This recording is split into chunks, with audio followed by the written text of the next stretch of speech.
Today we're looking at some dynasty trades. We're looking at player values, what we want to do with these players, and how we could trade them in the market now, maybe in the future, or whatever we want to do, and we do this all the time. So before we dig in, you need to click that subscribe button right now. We're looking at player values for Dynasty Fantasy Football every single day, angles for trades, everything else. Of course, rookie drafts, it's all right here. Click that button, stop missing out.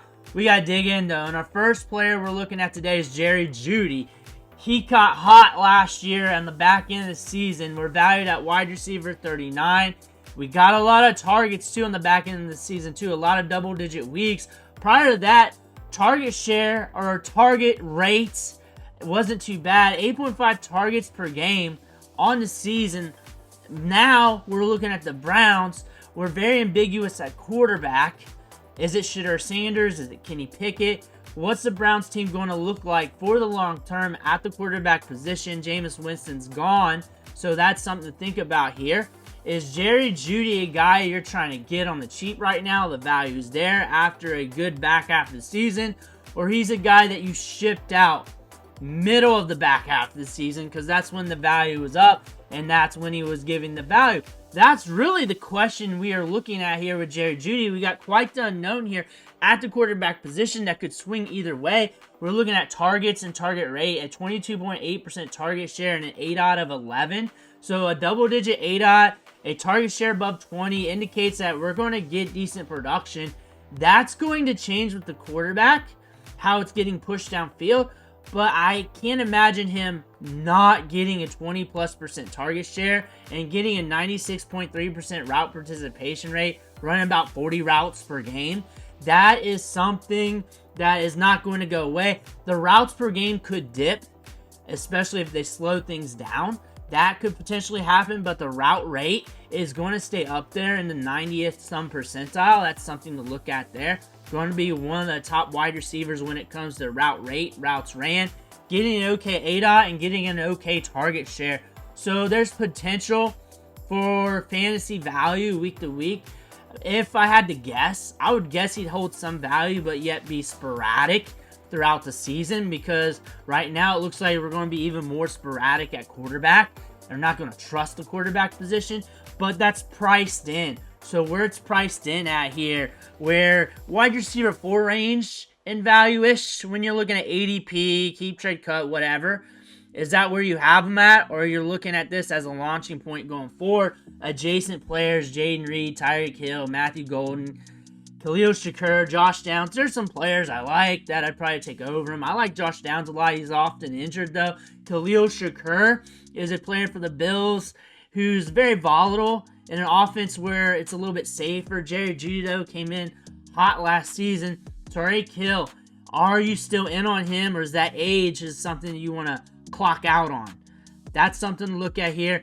2025 early second-round pick for Jerry Jeudy, saying by that. So more than likely in real life, it's less than that when it comes to the trade value. More than likely, because I'm not giving up my early seconds when I'm looking at this draft class. I'm not doing that. Definitely not doing that because I know there's going to be some good running backs coming to me. So you got to look at some of these values. I take Caleb Johnson over him right now. Looks like he's going to be a first-round running back in rookie drafts. If he falls in the draft early second, probably a running back that's going to get some opportunity. You're looking at some other players there. He's a hard guy to want to move around. Looking at his contract here with the Browns, we could be here for a few years, but probably a short time and not a long time. That's something to look at for Jerry Jeudy. And if they bring in another quarterback, they're going to bring in competition at wide receiver. James Cook. So the thing about James Cook is we got the contract negotiations going on right now. We're in a spot here where the depth chart looks very safe, where the Bills shouldn't want to bring in another running back, but this is also a draft class where you might just pull the trigger anyways and say, hey, James Cook, you better blow up this year if you want this contract, if you want to do that, or you just go a cheaper route. NFL teams don't usually do that. I look for him to get signed, but I don't know for sure, and you don't know for sure. But 15.7 points per game, and we got a lot of opportunities. We got work in the passing game. 2.2 targets per game, though. That's a little bit light. his production was a little bit touchdown heavy, but he's in the Bills offense, and he was running for about 4.9 yards per carry last year, so everything was looking good. Opportunity share, 25th among running backs, second among running backs, and total touchdowns with 18. That buoyed his fantasy production. So that might regress a little bit, as that's a stat that can just go up and down depending on situation. So that might be a regression point for fantasy points.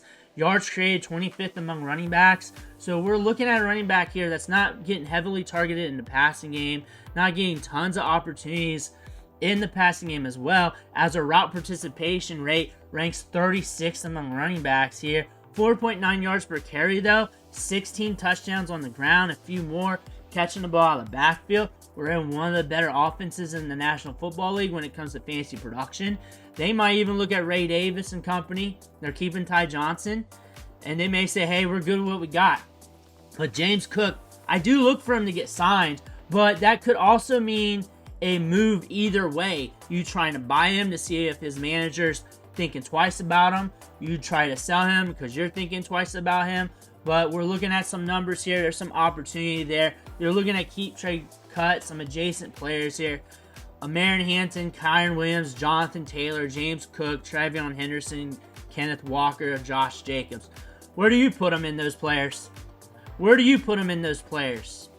I'm not too sold on Josh Jacobs for a long time. I like him for a short time for touches. Travion Henderson has a lot of upside, and Marin Hampton's going to get good draft capital in this year's draft. Kyron Williams, he's in a slot where he seems like he's very safe in this year's draft, kind of like James Cook, and I feel like they love him so much that they're probably just going to give him the contract. But again, I don't know. That could be just me talking. You're looking at his contract after this season. He could be hitting the road. Do they pay him when you're looking at guys like a Travion Henderson, Quinshawn Judkins looking at you right in the face, Caleb Johnson, all these other running backs? Or do you pay him? Give him a longer contract. He's looking for a big deal, and it's not happening right off the rip right now. You're also looking at other wide receivers like Jordan Addison. You're also looking at a mid-first round 2025, which usually on here means that that's not going to happen for you in the deal, or usually means it's too light either way, one way or the other. Because when it comes to pick prediction on keep trade cut and calculators, it's usually off. It's usually off, and usually players aren't as liquid as what listings, rankings, ADP says anyways. But what are you doing with James Cook? Josh Jacobs. We're 27 years old. We had a good run from week 11 to week 16. We're up and down throughout the season when it comes to fantasy production, 17.6 points per game. I remember talking about him in redraft throughout the season, looking at each game, because I go game by game, predicting the breakout players, predicting the sleepers, and everything else. He was a player a lot of people were down on during the start of the season, but he wasn't too bad. He was hitting double digits. He's very safe in this offense. As long as he's healthy and upright on the field, he is very safe in this offense. Even those wide receiver 3 games, you got 11.8, you got 12.4. Really only one downer. That was week 3 against Tennessee, a tough matchup there when it comes to projections for running backs. Honestly, that's a solid season. That's a solid year. Opportunities are there. I like him for the short term, not the long term, so it really depends on how you're built. If you're built now, then he's okay. You're getting him for the touches. You're getting him in the Packers offense. I think that's a solid opportunity for you. There's other routes you can go for longevity, upside, explosiveness that you could go after. It really depends on how you're built as well and what you're trying to chase. If you're chasing for more of a gamble, you're looking at a guy 26th among running backs when it comes to targets, 39th when it comes to route participation rates, touchdowns 4th. Again, we're buoyed by touchdowns. We're in an offense that can push that. He's a running back that should be used around the goal line area, so that should be up there. 16 total touchdowns. The route participation rate being rather low, that's an indicator that we could catch more volatility in the future. That could potentially happen. What could impact that? If Marshawn Lloyd steps up, if he steps up in training camp, that could potentially happen. I don't see Josh Jacobs losing the starting role though, but that could impact it to like 5 to 10% of some of the touches or something low, a low number. But Josh Jacobs, 16 total touchdowns, that is a number that could reduce maybe to like 12 to 14. You'll feel that a little bit considering we're only running a few routes a game, less than 8 routes a game ran. So that is a very low opportunity share when it just comes to total routes on the field. Yards created 2. So that's showing us that we still got a little bit of gusto on the field. Evaded tackles, 2 among running backs. Juke rate, 10th. We still have some gusto, some wiggle on the field. So we still have some time as long as we don't get hit with injuries. We did have some injuries earlier, long time ago. But really, he's been stable. He's been stable. He's had a rock-solid career. I'm talking like Alabama. I'm talking about long time ago. He's had a stable, steady career. RB14 right now in the rankings per keep trade cut. Stable.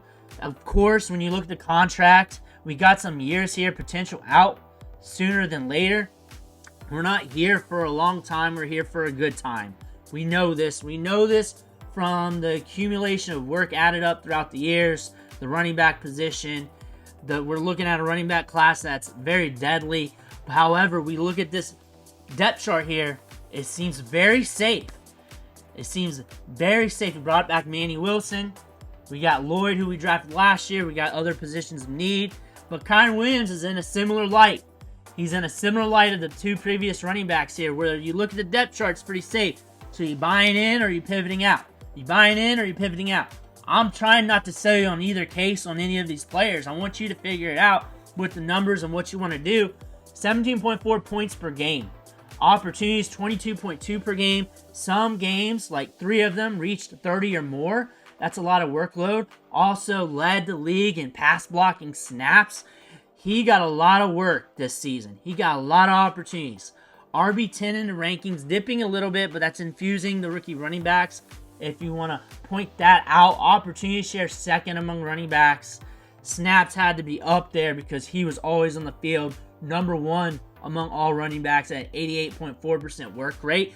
That work rate is going to build up over time, and that also increases the odds of taking that wrong hit because you're just out there more. That's just common sense with the numbers, but that doesn't mean it's going to happen either. So you got to have your insurance policy in place. If I have Kyren Williams, I got Blake Corum. Blake Corum's so cheap right now. It's really easy to get him if you wanted to, especially if you got Kyren Williams. If I got Kyren Williams, I got Blake Corum, and I'm drafting that ancillary jabroni running back who they draft in this draft if that happens. If they draft a 7th rounder, I'm getting him. That's what I'm doing. I'm making that a precedent with one of my last picks. Target share, 34th among running backs. Routes ran, 31st, 8.9 a game. Route participation rate, 26%. Yards per reception, 5.4. We're looking at juke rate, 29th among running backs, 7th in evaded tackles. However, yards created, 15th among running backs. We had a good season. We had a very good season. Yards per carry, 4.1. And it was in the 3s most of the year. 14 touchdowns on the year. His production's also buoyed by touchdowns with 16 total touchdowns on the season, ranked 4th among running backs. So if that reduces, you're going to feel that a little bit in the fantasy production. But it's not overly high where you're worried about it. But if it reduces, you're going to feel it. 1,300 yards last year. And he's a player that is projected to get the workload. I expect him to get a ton of work this year. A lot of opportunities. Be a feature of the offense. And I feel like you're going to have him for a good bit. When I look at the contract, I think he's going to get a new one. I think he's going to get a new one. I think he's going to get paid. I think that's going to happen. Unless he gets hit hard with an injury this year, I think he's going to get paid. This team loves him. They love him. Sean McVay wanted him on kick returns and punt returns. Everybody got scared of that. But we knew this covering Sean McVay in season. I talk about Kyren Williams a lot. He's a pivotal player one way or another. And plus, when he was getting that build-up as a rookie, I was talking about him a lot because I talk about the rookies a lot. Sean McVay likes this kid. I expect him to see a big contract coming his way. He's earned it. I expect him to get that contract down the road. I expect that to happen. If it doesn't happen, then they're going to have something else on the roster, Blake Corum and another running back. But Kyren Williams is a guy they trust on a lot. RB10 right now in the rankings. I know you're getting workload. I know you're getting workload and opportunities. That's really all you can bet on right now. You can't bet on the touchdowns, but you can bet on that workload and opportunities. You can't bet on injuries. You're going to get workload. You're going to get a lot of snaps. Probably going to be one of the top running backs in the National Football League when it comes to snaps next year as long as he stays healthy. Kenneth Walker is in another situation. You see the trend here? I started looking at players, and I saw this trend of running backs who are kind of in a safer depth chart. They love Kenneth Walker. He's explosive. He gets beat up, though. He gets beat up. Him and Zach Charbonnet, they take their turns getting beat up. Last couple of years, 16.5 points per game, 4 RB1 weeks, getting a lot of opportunities. Opportunity share, 11th among running backs, targets 13th, got more work in the passing game. He runs a 4.3, he's explosive. You get him in space, he's gusto. He's good. Route participation rate, 5th among running backs. That's what you need to do with your explosive playmakers. He didn't catch a lot of balls back at Michigan State. A lot of people were down on that. But again, if that's not happening, look at the explosiveness of that prospect. Look at the explosive rate. Look at the 40 time. Look at that. If things look fast, then their team might try to use him a little bit more in the passing game on those dump-offs. Yards created 24th. Yards created per touch 13th. This is all per playerprofiler.com. Calling them out. They do a lot of good work there. But again, Kenneth Walker, 573 yards, 7 touchdowns, 3.7 yards per carry. We were banged up a lot of the season. We started the season off strong. RB13, cheap discounted player with a lot of upside here that you can look at. But the contract ends in 2025. If we're banged up again this season, that might be an impact on his chance of getting re-signed for a long term, but they also like him. They said a lot of good things going into the season last year. Looking at adjacent players, Kenneth Walker or Trevion Henderson, do you want to reset your clock? Kenneth Walker or James Cook? Kenneth Walker or Kyren Williams? Kyren Williams stays healthy and gets a lot of touches. That's one thing you can say. Josh Jacobs or Kenneth Walker? That is the question there. Quinshon Judkins or Kenneth Walker? Quinshon Judkins or James Cook? Christian McCaffrey? Are you even trusting him anymore? They're calling out the picks here. I don't trust the picks, but they say a 2026 mid-first. I don't know.